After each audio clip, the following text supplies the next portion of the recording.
The bride was late, and the whole of Marchcombe House had turned its face toward the great staircase to wait for her, which was why no one saw the woman in grey slip along the servants' passage with a small leather case in her raw and reddened hand.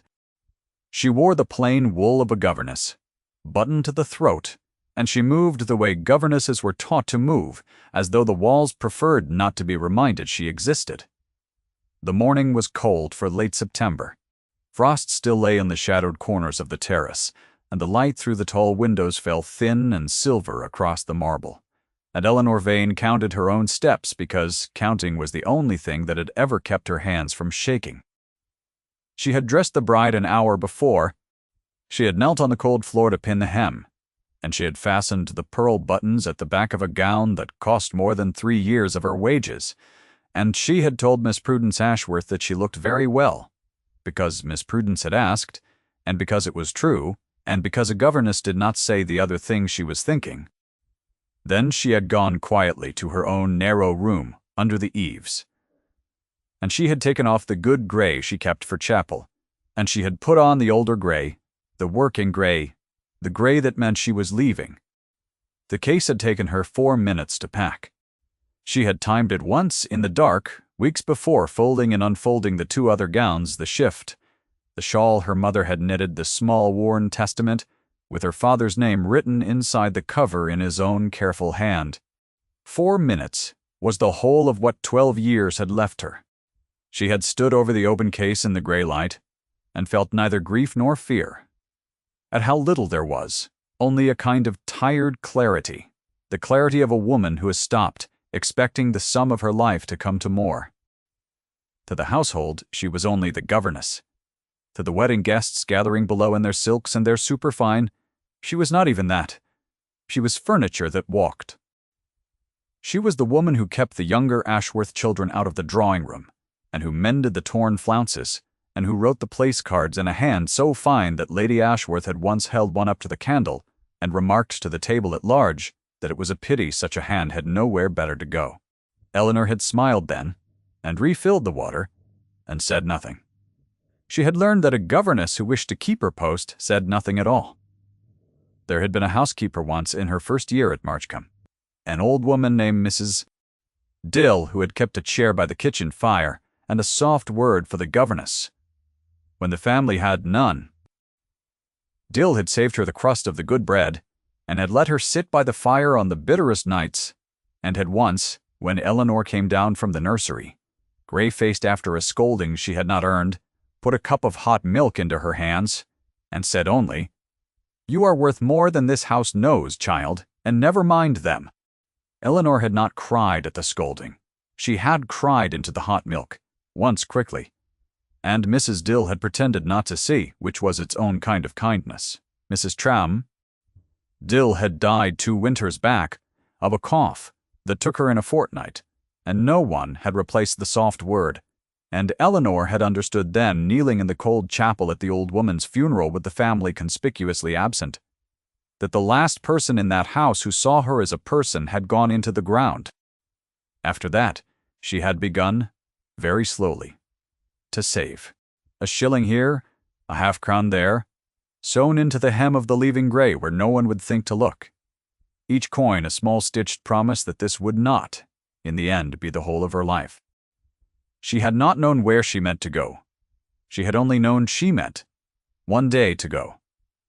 You may wonder why a woman would leave a warm house on the morning of a wedding, with no reference, no plan, and October, coming on hard. Stay with me.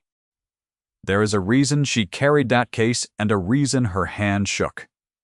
And it is not the reason the house would have given if the house had bothered to notice her at all. The reason was standing at the foot of the stairs, and his name was the Earl of Wexbourne. He was to give the bride away.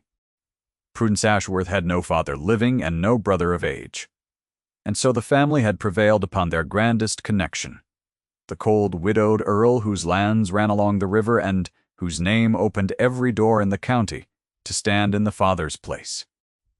He had come the evening before in a traveling coat, still dark with rain, and he had crossed the hall without looking at anyone, and Eleanor, carrying a branch of candles down from the nursery, had stopped on the half landing and gone very still, because she had known him once, long ago in another life, before the gray. She had heard the wheels on the gravel from the nursery window, and thought nothing of it, only another carriage, another grand arrival, she would not be permitted to witness. Then she had heard the name spoken up the stairwell by an excited housemaid. Wexbourne. The Earl of Wexbourne is come, and the candles in her hand had guttered as though a door had opened somewhere in a cold house. She had not believed it. Wexbourne was a place and a title and a stranger. And then she had come down to the half-landing on her ordinary errand and seen the dark head below her, the particular set of the shoulders, the way he stood a little apart from the fussing family, as though he did not quite belong to the warmth of the hall. And 12 years had folded shut like a fan, and she had known him before he lifted his face, and had thanked God he did not lift it. 12 years is a long time. She had been 16, and he had been 23, and her father had been the rector of a small living in the gift of the old earl. His father, and there had been a summer of borrowed books and long walks, and a boy who was not yet an earl telling a girl who was not yet a governess that he intended to be a better man than his father. She remembered the books best. He had brought them down from the great house in a satchel. Over his shoulder, poetry and travels, and once a volume of sermons he thought would make her laugh, and it had, because he had marked the dullest passages with a dry line in the margin in his own hand. She had kept none of them. That was the thing she thought of sometimes, in the small hours. That she had once been a girl who was lent books by a young man who wanted her to have them, and that no one had lent her anything since but trouble. Then her own father had died quite suddenly, of a chill that settled on his chest one wet November, and did not lift, and the living had gone to another man within the month, because a living was a piece of property, and a dead rector's daughter was not. And there had been no money, none at all, only debts her father in his gentleness had never mentioned. And a girl with no money and no name became a governess or became nothing. She had chosen governess. She had written the letters herself, in the fine hand that was the only fortune left to her, and she had taken the first post that answered, and she had not seen Julian Hart, now the Earl of Wexbourne. From that day to the evening, he crossed the hall at Marchcombe with rain in his hair. She had written to him once, in that first terrible winter. A single letter, composed and burned, and composed again, a dozen times, telling him her father was dead, and she was going into service and would not likely see him again, and asking nothing because she had too much pride to ask and too little hope to expect. She had never sent it. She had told herself he had his own life, his own father, his own future, arranging itself in rooms she would never enter, and that a letter from a rector's orphan daughter would only embarrass a man on the edge of becoming an earl. She had told herself that for 12 years, she was not certain even now that she had been right. He had not recognized her. She was certain of that. 12 years of narrow rooms and cold water and other people's children had made her invisible even to a man who had once known her face by heart, and she was glad of it, she told herself, kneeling that night on the floor of her room with her few things laid out on the bed. She was glad. It was easier to leave a man who did not know you were there. She had lain awake most of that night listening to the great house settle and creak, and she had made her plan, and the plan had a cold logic she could hold on to. She would dress the bride, and she would perform her last office faithfully, and then she would put on the leaving gray and walk out before the vows.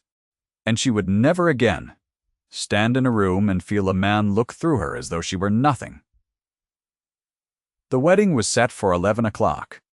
Eleanor meant to be a mile down the Bath Road before the vows were spoken, walking, her case in her hand, her reference unwritten because Lady Ashworth would not give a reference to a governess who left without notice, and her heart shut like a box with the lid pressed down.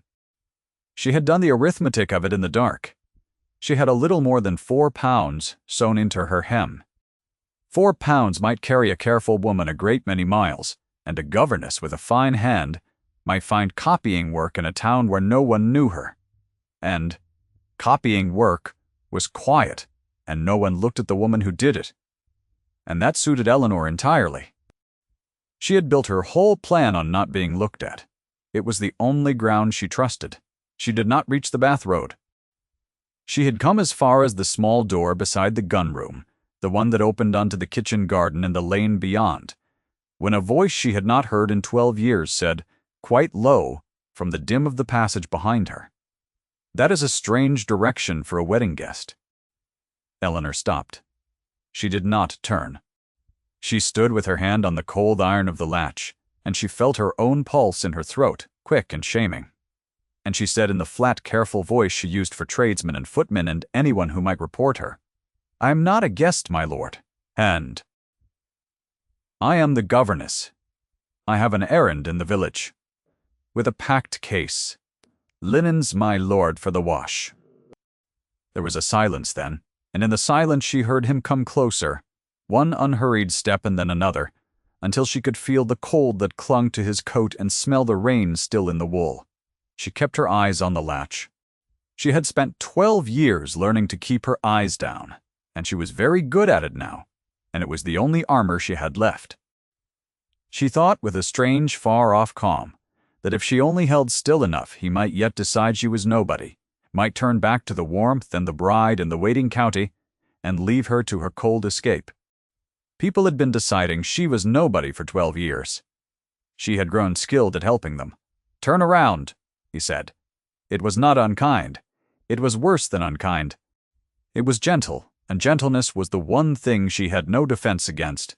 And so she turned, because a governess obeyed, and she lifted her face to the thin gray light from the garden door, and she watched the Earl of Wexbourne go still in exactly the way she had gone still on the half-landing the night before. He knew her.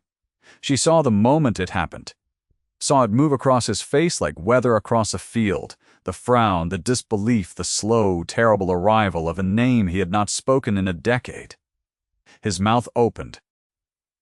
For a moment the great cold Earl looked like a boy who has seen a ghost in daylight, and Eleanor, who had built her whole survival on not being seen, felt something in her chest tear quietly down the middle. "Eleanor," he said. "Not Miss Bain, not the governess. Her name, her given name, said the way he had said it once by the river, and no one had said it that way in 12 years, and it undid her more thoroughly than any cruelty could have done. She had armored herself against contempt. She had no armor at all against being known.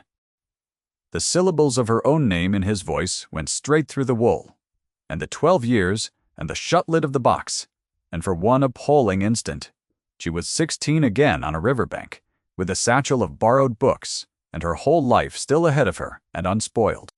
"You should go back to the hall, my lord," she said, and was ashamed of how her voice had thinned. "They will be looking for you. The bride cannot be given away without you. You are leaving.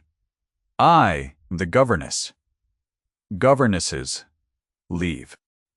Not like this." His voice had dropped lower still. "Not out the gun-room door, with a case in your hand and no one told. Eleanor, what has happened to you?" And there it was, the question the whole house had never thought to ask, put to her at last by the one man in England she had walked 12 years out of her way to avoid. And Eleanor found she could not answer it, because to answer it, she would have had to say what her life had been, and she had never once said that aloud, not to anyone. And if she began, she was not certain she would be able to stop. She thought of the second table, and the cold water, and the years of small dismissals stacked like plates, and Mrs. Bond. Dill going into the ground with the last soft word, and she understood that the true answer to his question would take 12 years to speak, and would break something in the speaking, and she did not have 12 years. She had until 11 o'clock, so she did the only thing she knew how to do. She said, "Nothing has happened to me, my lord. I am very well. I wish you joy of the wedding." And she opened the door, and she stepped out into the cold, and she walked away from him across the frost-white grass of the kitchen garden, with her spine straight, and her case steady, and her whole body screaming at her to turn. She did not turn. She had learned that much. Behind her, in the dim of the passage, the Earl of Wexbourne did not go back to the hall.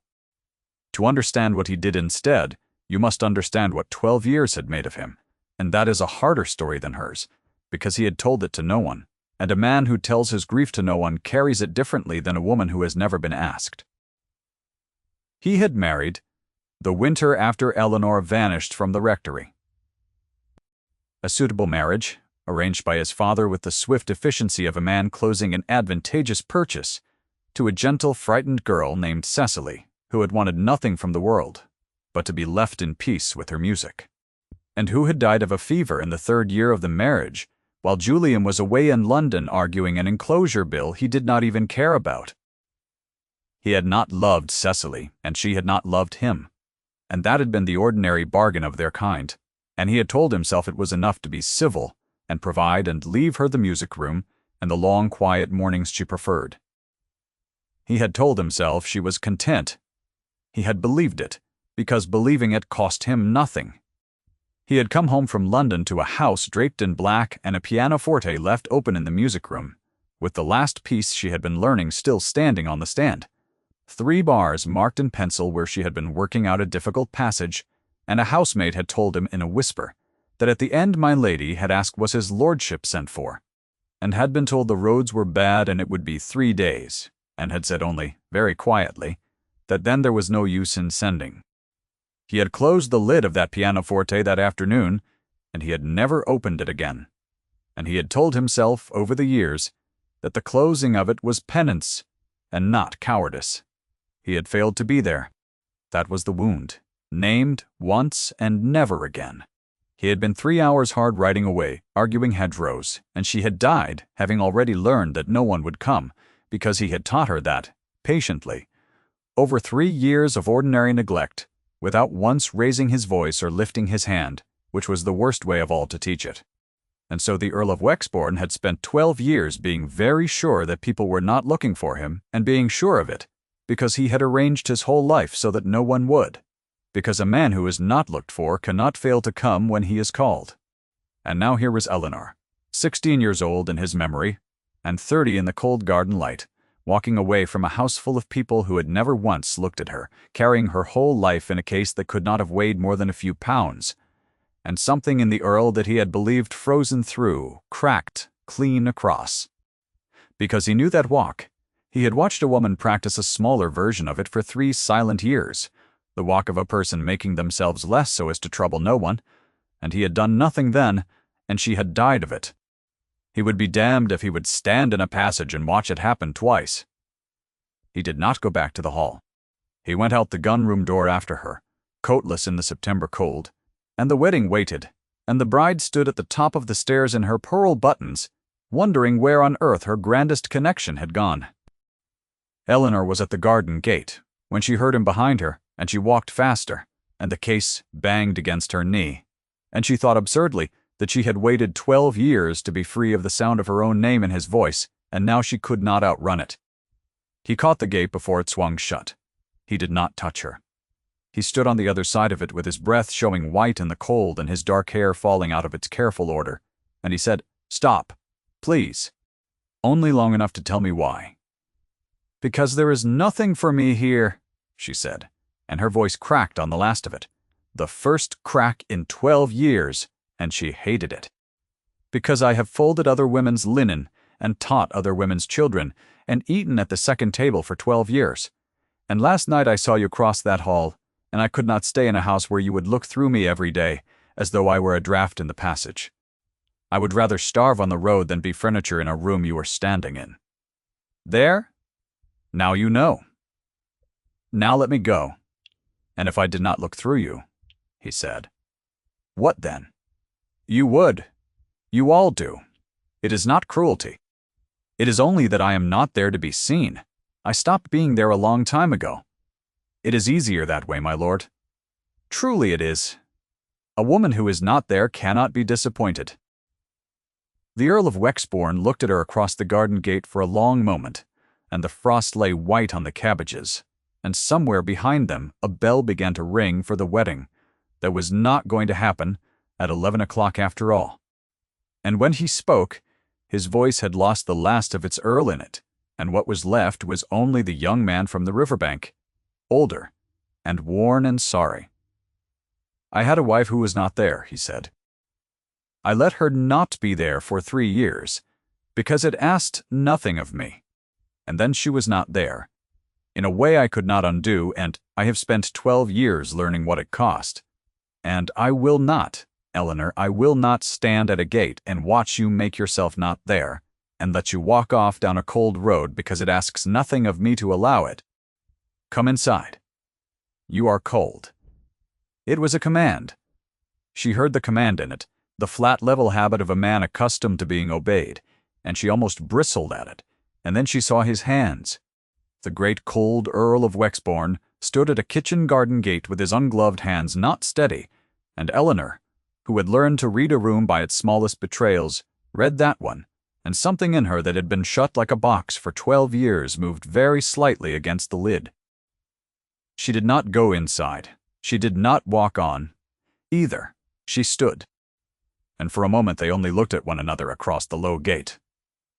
Two people who had each spent 12 years being very sure they would not be missed, discovering in the frost of a September morning that they had each been wrong about at least one person in the world.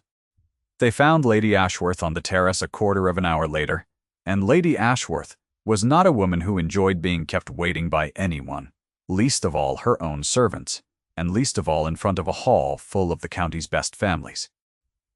She had come looking for the Earl to soothe him, having decided that some slight of temper had sent him out into the grounds, and she had found him instead in low conversation at the garden gate with the governess. The governess, in her leaving grey with a case at her feet. And Lady Ashworth's clever face did a rapid and unlovely arithmetic, and arrived at an answer she did not like. "Vane," she said in the voice she used to bring a room to order, "whatever are you doing, keeping his lordship in the cold? Toke, go up to the nursery at once. And you may leave that case. I have not given you leave to go anywhere." Eleanor bent to pick up her case. 12 years of obedience were in the bending, and she despised the bending even as she did it. And she would have gone. She would have gone up to the nursery and unpacked her case and stayed another winter, because that was what she knew how to do. Her hand was already on the worn leather handle. Her body had already begun the small folding motion by which she made herself less. It would have been the easiest thing in the world, and the most terrible, and she was one breath from doing it, except that the Earl of Wexbourne said, without raising his voice at all, "Lady Ashworth, Miss Vane is not going to the nursery." The terrace, which had begun to fill with curious guests drawn by the delay, went quiet. Somewhere a fan stopped moving. A footman with a tray of glasses stood as though he had grown roots in the marble. "My lord," said Lady Ashworth, recovering with the speed of a woman who had navigated 40 years of drawing-rooms, "you are too good to concern yourself with the girl. She is only the governess, and a willful one at that. She was leaving us without so much as a week's notice. Ungrateful, after all this house has done for her." "All this house has done for her," the Earl repeated, and there was something in the level way he said it that made two of the guests glance at each other. "Yes, I have been hearing about that. My lord, I really must beg you to consider." 12 years ago, the Earl said, still in that terrible quiet voice, still not raising it. Her father buried, her home given away within the month. This woman went into service because the world had decided she was worth nothing without a fortune to recommend her. She has taught your daughters their letters and their music and their manners. She has run your nursery through 3 winters of fever without once being thanked. She wrote, I am told, the very card that seated me at your table last night, in a hand your own guests admired. At that very table, while its writer ate at the second board. And this morning she was walking to Bath on foot, in September, with no reference and no protector, and £4 to her name rather than be seen by me. Because she believed, Lady Ashworth, that a man of my rank could only ever look through her, as everyone in this house has looked through her for 12 years. He turned then, and he looked at Eleanor. And he did not look through her. She was wrong. The bride had come out onto the terrace by now, pearl-buttoned and bewildered, drawn by the strange hush, and the mother of the bride had gone the color of ash. and 30 of the finest families in the county stood in the thin September sun and did not breathe.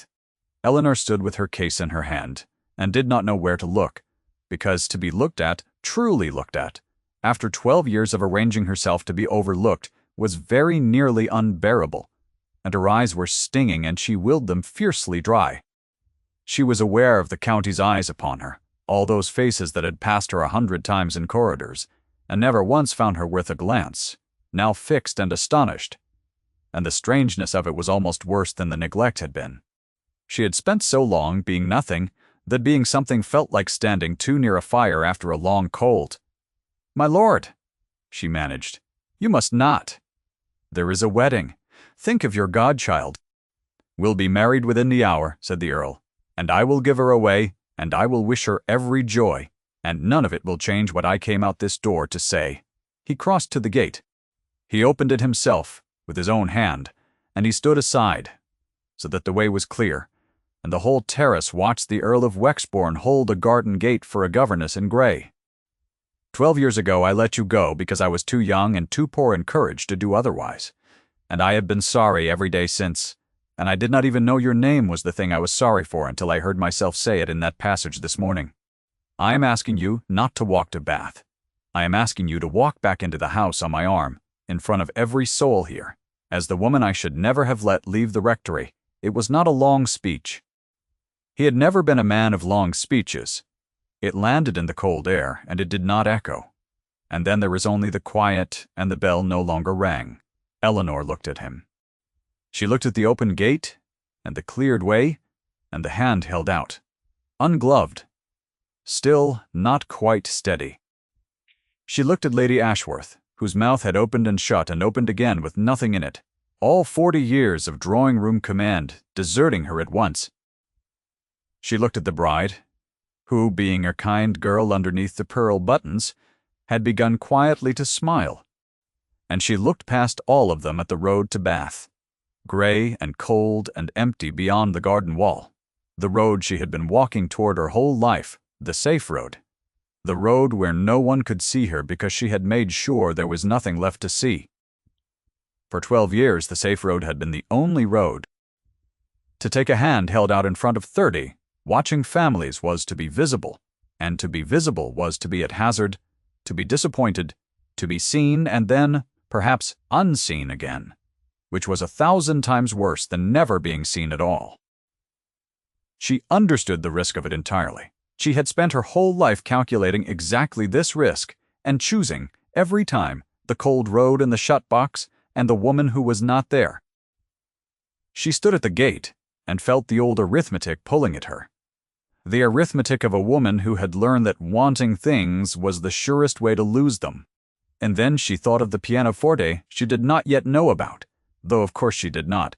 She thought, instead of Mrs. Dad, Dill's chair by the kitchen fire gone empty, and of her father's testament, in the case with his careful hand inside the cover, and of a girl on a riverbank who had once been lent books by someone who wanted her to have them. She thought that she had been not there for 12 years, and it had kept her safe, and it had very nearly killed her by inches, the way it had killed a gentle, frightened woman she had never met in a music room 3 hours' ride from anyone who loved her. And she thought with a clarity as cold and clean as the frost on the cabbages that she did not, after all, wish to die of being safe. She set down her case. It was a small sound, the case meeting the frozen grass, and it was the loudest sound Eleanor Vane had ever made in that house. She did not take his arm at once.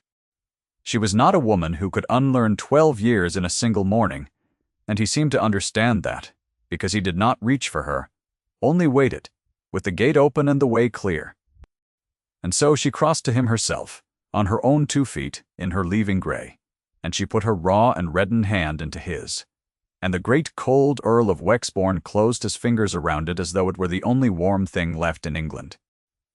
"My name is Eleanor," she said very low so that only he could hear. "You remembered it." "I never forgot it," he said. "I only believed I had lost the right to say it." They went into the house together, past Lady Ashworth, who found she had nothing to say that anyone wished to hear, and the wedding went forward after all, only an hour late, and the Earl of Wexburn gave his godchild away with a steadiness that surprised the county, and stood through the vows with a governess in grey seated. For the first time in that house, among the guests, Prudence Ashworth made her promises in a clear, glad voice, and if she glanced once, mid-ceremony, at the woman who had pinned her hem that morning and now sat in the fourth pew with her hands folded and her chin up, no one but Eleanor saw it, and Eleanor never forgot it, because it was the first time in 12 years that anyone had thought to include her in a moment of their own joy. They were married themselves in the spring, in the small church of his own parish by the river, the church where her father had once been meant to hold the living, and there was no crowd to speak of, only the household and a handful of neighbors and the bride from the autumn, Prudence, now settled happily in her own establishment, who cried more at Eleanor's wedding than she had at her own, and said so, laughing, through the tears. Lady Ashworth was not invited, and did not come, and wrote afterward a stiff letter of congratulation that the Earl read once and set aside without reply. He was not a vengeful man. He had never needed to be. He had only needed once to open a gate. Eleanor never wore grey again after that spring, except once, years later, folded away in a cedar drawer, she opened on the anniversary of a September wedding she had almost walked out of without a word. She would take out the old wool, the working grey, the leaving grey, with its hem where the shillings had once been sewn, and she would hold it in her hands, no longer raw now, hands warm and ringed and idle, and she would remember the girl who had counted her own footsteps down a servant's passage because it was the only thing that kept them from shaking. She kept the case too, empty now, on a high shelf in her dressing room, and she never explained it to the housemaids who supposed it merely old, and were not wrong, and did not know the half of it. On the evening of their first day as man and wife, the Earl took her by the hand and led her to a room she had not yet entered, a room at the end of a quiet passage kept shut for 12 years, and he opened the door, and inside was a pianoforte with its lid closed, and a thin grey layer of dust across the top, and still on the stand, 3 bars of music with a difficult passage marked in a pencil that had long since gone pale. He did not explain it. He did not need to. Eleanor had read enough rooms to read this one, and she stood in the doorway and understood all of it at once. The wife she had never met, the fever, the roads that were bad, the lid closed in penance, the 12 silent years, the reason a man learns to make himself not looked for. She crossed to the instrument, and she lifted the lid, gently, the way one lifts the lid of something that is grieved. She wiped the dust from the keys with the edge of her own sleeve, and she set her warm hands on the cold ivory, and she played softly into the quiet house. She played the 3 marked bars first, the difficult passage. The woman before her had been working out at the end, and she played them through to their resolution, gently, so that the phrase at last was finished. Then she played on something of her own, something half-remembered from a rectory parlor a lifetime ago, and the notes went out through the dusk of the great warm house like a window, opened after a long-shut winter. He stood in the doorway and listened. And he did not look through her, and he never would again.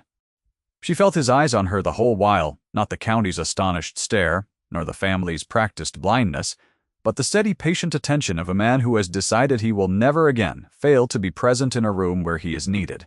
And it was the strangest sensation she had known in 12 years to be watched and not diminished by it. To be seen and grow warmer, rather than smaller, under the seeing. When she had done, he came and stood beside her at the instrument, and he set his hand over hers on the keys, warm now over warm, and neither of them said anything for a while, because there was nothing that needed saying that the music had not already said.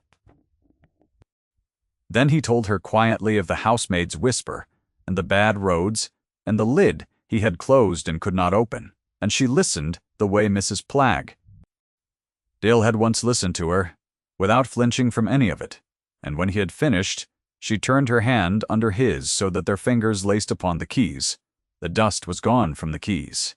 The passage was finished.